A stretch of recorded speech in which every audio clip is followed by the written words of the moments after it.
Major funding for this program is made possible by grants from HSH Nordbank New York branch and First American Title Insurance Company of New York, Perfect Building Maintenance, Greenberg Traurig LP, Allied Partners, the Moynihan Group.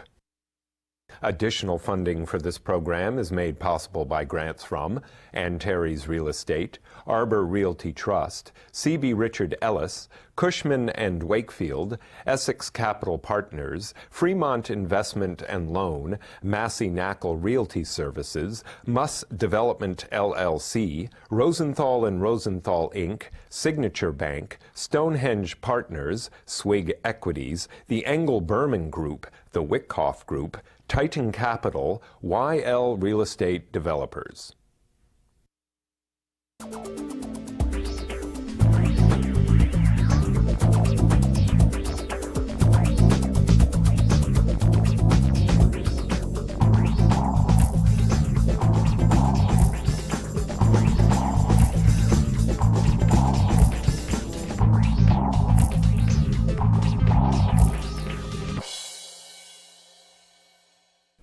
Hello, my name is Michael Stoller, The Stoller Report, Real Estate Trends in the Tri-State Region. Everybody wants to live in Williamsburg and Greenpoint. Suddenly, this is the area where you have to live. You want to be there. You want to be on the water. You want to enjoy this hot neighborhood. If you're an echo boomer, baby boomers not accepted, everybody's moving there. Today, I have 4 people who really know what's happening in this area of Brooklyn. My guests today include Perry Soskin, Executive Vice President of Catan Developers, Michael Kay, President of Douglaston Developers, Ross Moskowitz, Senior Partner at Strick and Levan, and last but not least, David Von Sprekelsen, VP of Development at Toll Brothers, Inc. Ross, in your prior life, prior to Strick and Levan, you were the Commissioner or Executive Vice President? Executive Vice President. Of EDC. Correct. During that time, what happened with Williamsburg? I mean, people know Williamsburg for a variety of things besides Peter Luger. Well, what was happening in Williamsburg? What was the changes taking place? Pretty much nothing was going on. It was pretty desolate. Not many people were moving there, and you didn't have the hot neighborhood that it is now, that it become sort of the evolution similar to what has happened in the Meatpacking District or for Tribeca. And Williamsburg Greenpoint was pretty much an isolated area, not much happening. What happened? What changed the area? What changed the Toll Brothers? I mean, Douglaston Development, Catan. What made this change, guys? Why does everyone want to be there? What's happening? Well, speaking from my viewpoint, you ran out of land in Manhattan. And you had to start looking at places where you could pick up a piece of property for a decent price and start to make money. And people such as those on the panel today took some of those ideas and went into some frontier areas, took some risks, and now we're seeing some of the rewards from it. Well, what you had was the artists moved in, so you had clubs and restaurants and bars that were invigorating for young people, and slowly over time the city started to realize that this is a place where there could be a substantial amount of development, and they rezoned the area. And so Toll Brothers came in to a project that had already been rezoned, and we're building from there on the city's successes in the rezoning. So, but would you say Toll Brothers, you took over someone else's property as opposed to what you guys were doing at Douglaston? You were in the forefront. Well, we were ahead of the zoning, but not by that much time. A year or two before the zoning, but I think that the writing was on the wall that the community was changing, that there was a big demand for housing, that there was a shortage of land in Manhattan, and that people wanted to be there. And that's a prerequisite for development, that people actually wanted to be there. So I think the developers, to some extent, follow the people and don't necessarily lead them.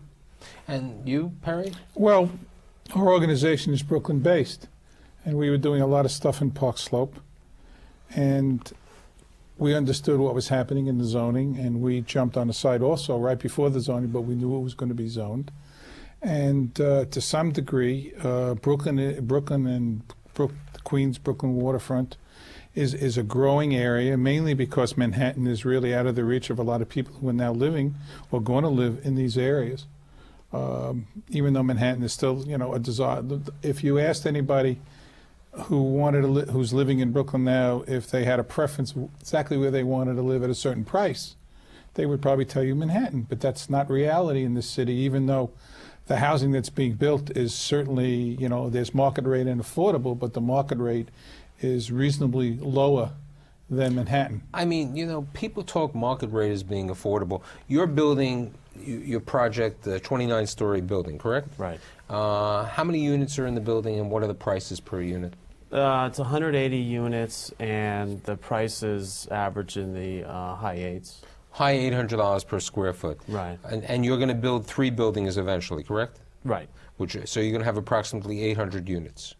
Yes, market rate. Okay, and you, Michael? We will be building in our first phase 557 condominium units, price point in the mid-900, $950 and up. Of course, we have, like everyone else, penthouses with unbelievable views. We have other apartments. It's a pretty large project, so we have a wide variety of apartment types and of prices. But we're talking about affordability.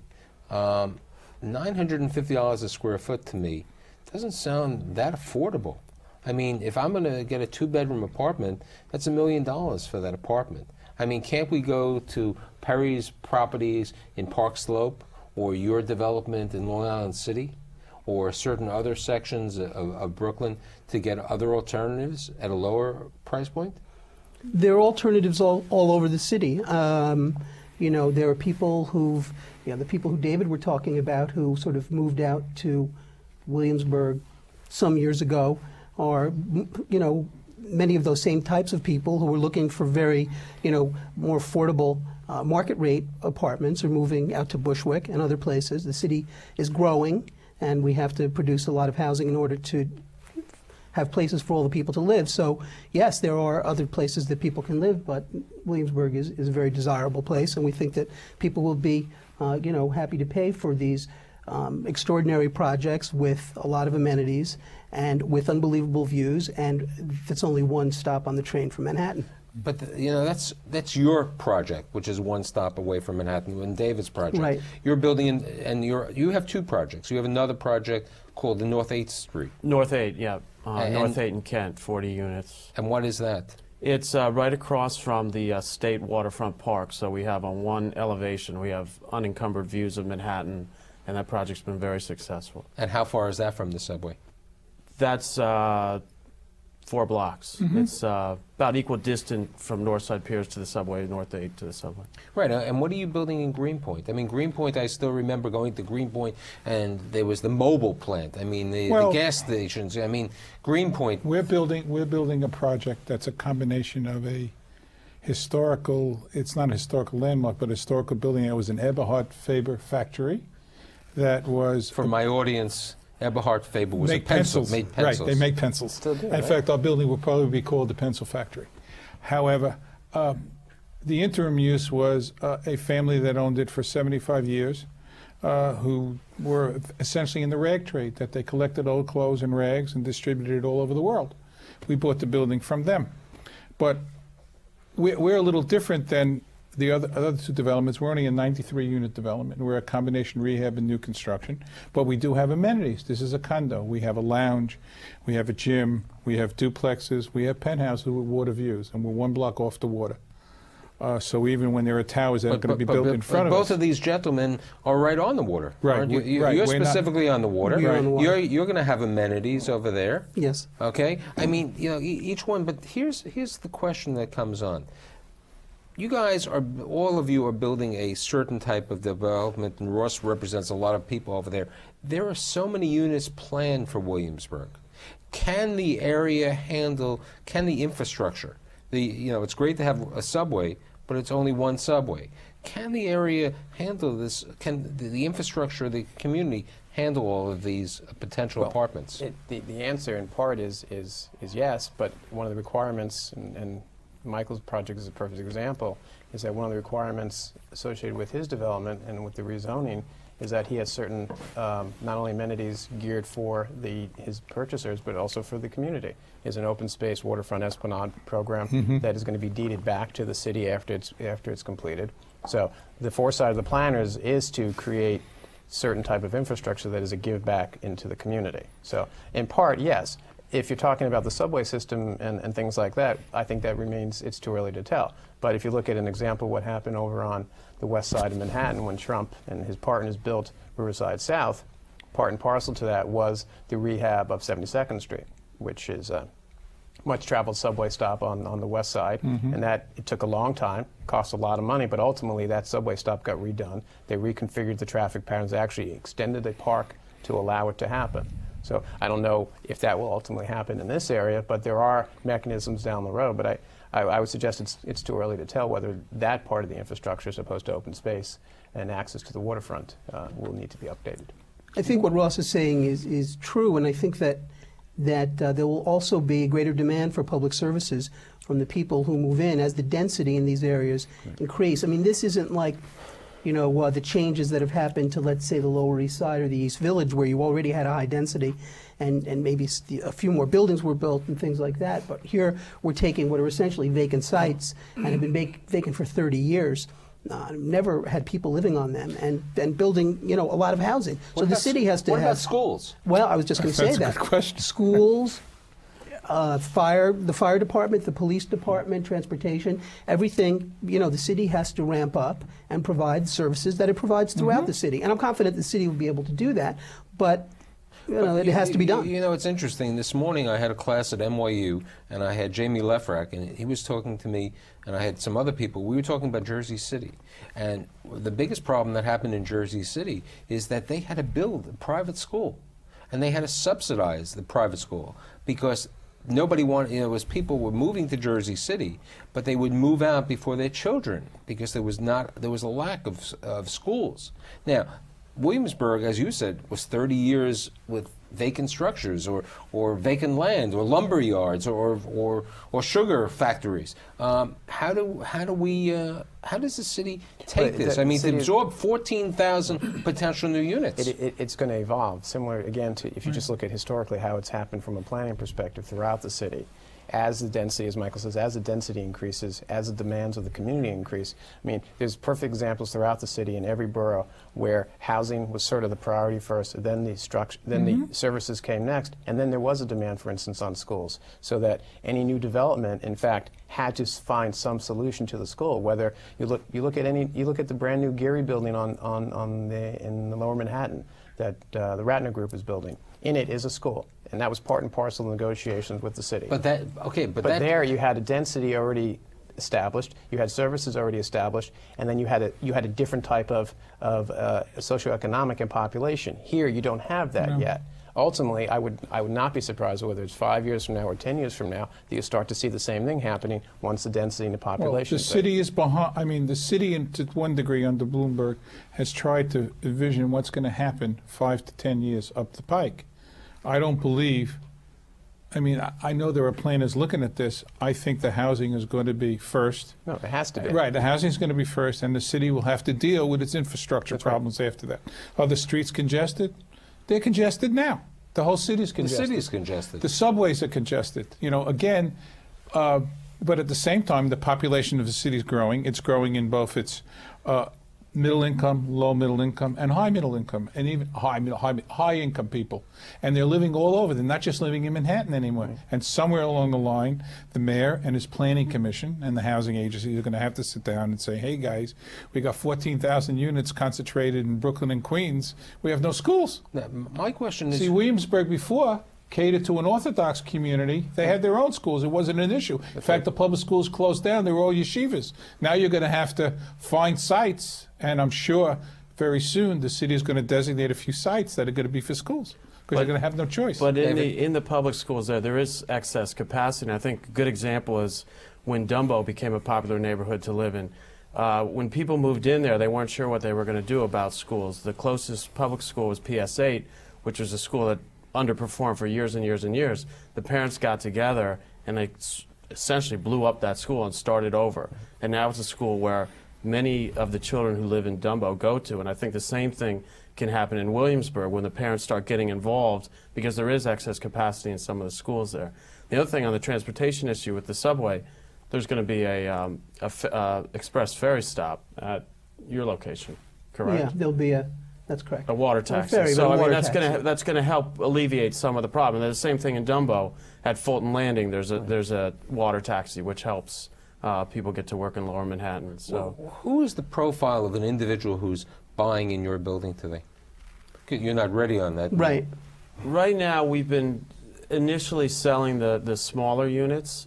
So we've got a lot of the studios and the one bedrooms are going first, and it's young people. It's people in their 20s and 30s.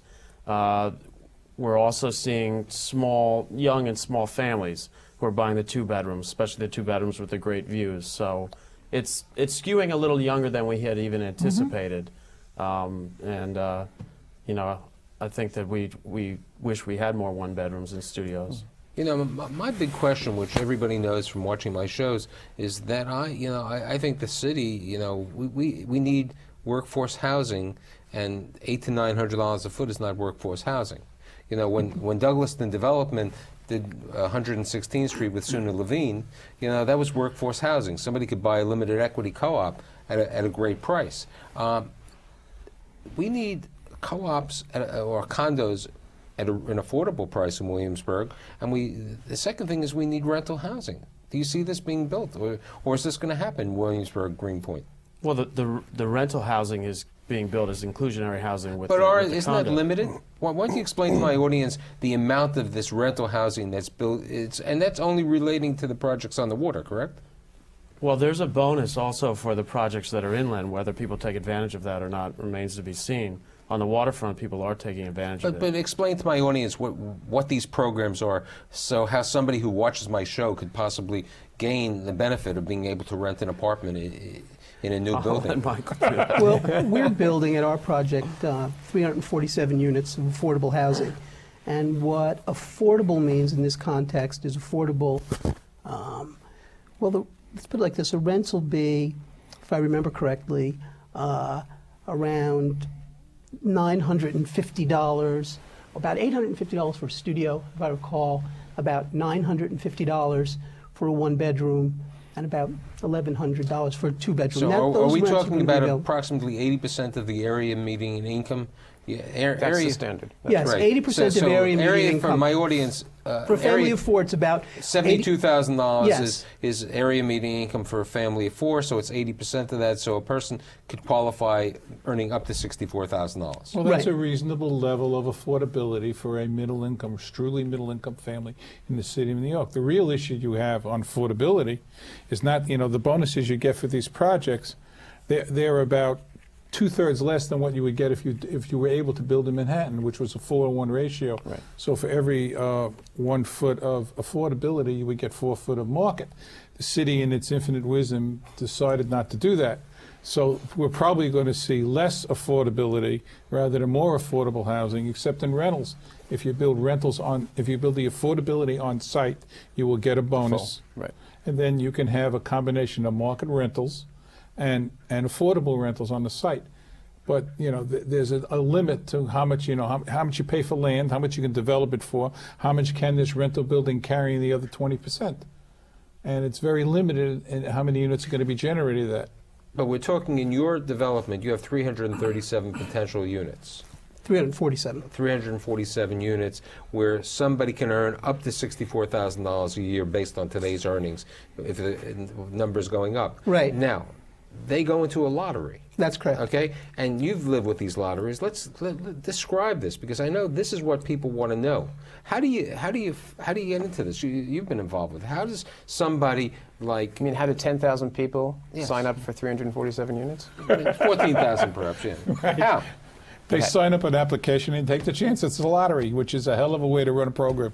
But isn't it even worse than that?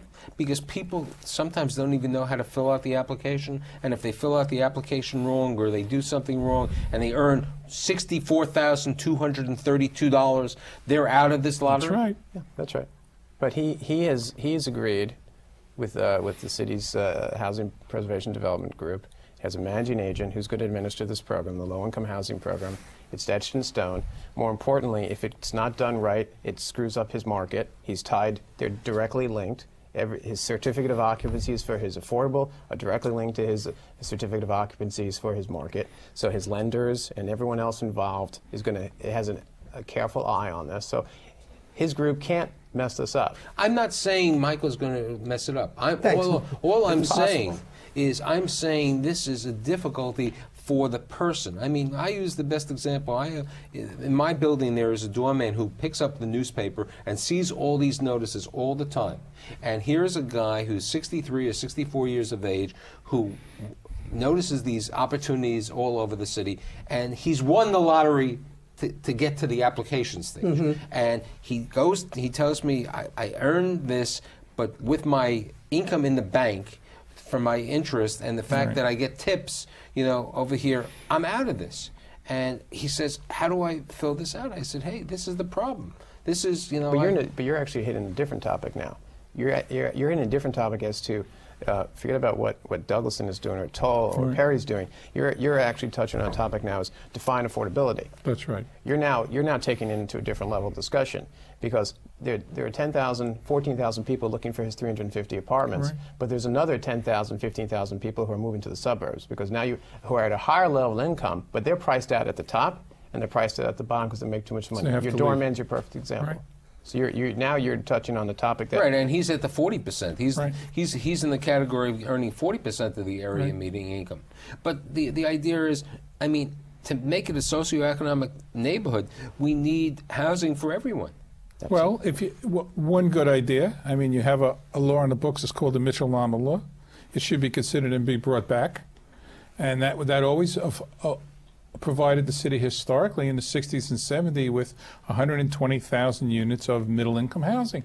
That law is still on the books. If the state and city decides to fund that, you'd have developers building them, especially if they did it under the same conditions that they did before. So there are laws on the books that allow you to build. Of course, there's no federal money to do anything in which most of the Mitchell-Lamas were built on urban renewal and the clearances. There's many things that exist on the books, but there's no money. Okay, let's get to... So how do you build for the middle-income people in the city? As opposed to discuss the problems that we have on market rate housing, let's talk about a potential problem. I mean, we said there's a transportation, but that's a problem anywhere. Amenities. Does Williamsburg have adequate supermarkets,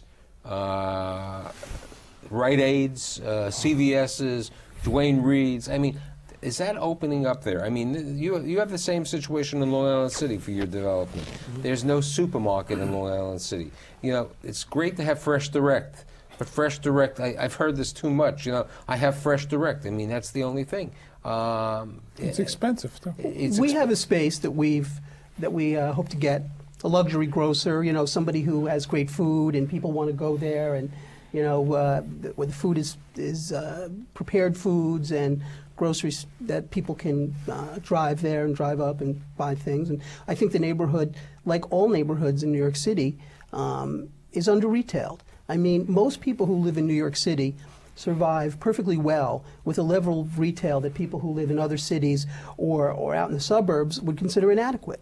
We have smaller stores. We have many older buildings along the avenues and along the streets, which are only 20 or 30 feet wide, so that there's not the big spaces available for the suburban-style supermarkets. And I think that's part of urban living, and I think it's a part of urban living that people have become accustomed to, and I don't think they resent. But we do have 60,000 feet of retail in our project, where we expect to have, a health and beauty aid and conveniences for the people who are going to be living along the waterfront in Williamsburg. Now, your people are going to be moving in. Do you have any amenities in the building, like a supermarket or anything in the one building? I mean, you haven't started construction. You're just closing on your loan today. You'll be starting construction. Your building, when can somebody be moving into your property? The end of the year. So what happens to these people at the end of the year? Well, do they need the supermarket or they need the... you're talking about being under retail, but, people in suburbia, they get in a car and they drive when they're going to go to the supermarket. It's not so different here now. People have cars. All of our developments have parking. We have spaces that we sell. We have spaces that we rent. they'll get in the car, and if they don't get something on the internet from Fresh Direct, they'll drive to Fairway, they'll drive to Costco. They'll make do. But there are a lot of services in Williamsburg to begin with that weren't in the neighborhoods such as Dumbo or. You know, you just brought up. Are you selling your parking spots? Yes. So In one development, and how much are you selling the parking spaces for? 40 grand a piece. So somebody they own this parking space for 40 grand, and that's It's a good deal. It happens to sound like a very reasonable. My car has a nice studio apartment for $500 a month. They're very interesting. I mean, but you know, what are you going to do? We're going to have a standard rental style parking. Right. Now, you had an interesting, eventually, you have a project also in Williamsburg. We spoke about Greenpoint, the Domino Sugar Factory. Well, that's a whole other bag. That's a massive project that's undergoing zoning right now. And there's a large affordable component, and I believe it's working its way through the city land use process. It will be a large project. I think the last count was 1,500 market rate and 600 something affordable, but I haven't looked at the numbers recently at what the final configuration is, but it's a massive project. It'll be 2-point-something million feet when it's finished. Besides the units that With parking and retail too. besides what we said about the required affordability component, do you see any rental housing being built today in Williamsburg? Yeah, I see Where? that happening. Well, there's a couple different soft sites, but I think that ultimately the numbers are such that a lot of developers and a lot of the funds that I work with are looking at projects now because of the absorption of condo units, and some that are being done right here at the table.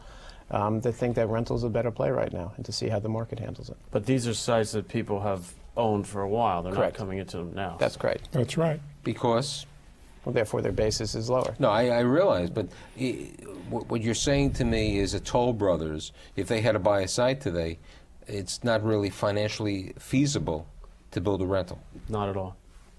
Okay, and for that subject, why isn't it feasible to build a rental? I mean, for my audience, I mean, I don't want to play inside baseball. I'm just trying to. Well, you give got the price of the land and you got the construction costs, and that's essentially, that's it right there. So we can't do this. So I think, you know, the general feeling is that the city is booming all over, and things have done really great. And I think, I believe, and I think as a testament to what's happening, what's happened with you over your period of time in, you know, at EDC and so on, the city has really grown, and Williamsburg is becoming, it's blooming. I mean, it's truly booming, and I think it's going to be one of the next great neighborhoods. Well, it is now. It already I mean, Williamsburg is a much more established area than Greenpoint. Greenpoint's a newer area, but Greenpoint's following Williamsburg. In fact, Okay. Williamsburg is more established than, let's say, we are in Greenpoint. I expect that some of the people who are being priced out of Harry? Williamsburg are going to move into my project. Mike's getting the high side. I'm getting the high side. I'd like to thank my four guests today for really telling my audience of what's happening in Williamsburg, Greenpoint, and I'd like to thank Perry Soskin, Executive Vice President of Catan Developers, Michael Kay, Mazel Tov on the closing, of the Edge, President of Douglaston Development, Ross Moskowitz, Real Estate Partner at Strook and Levan, and last but not least, David Von Spreckelson, VP of Development at Toll Brothers, for all being here. Next week, we leave Williamsburg and Greenpoint, and we go to Coney Island and Brighton Beach. Thank you.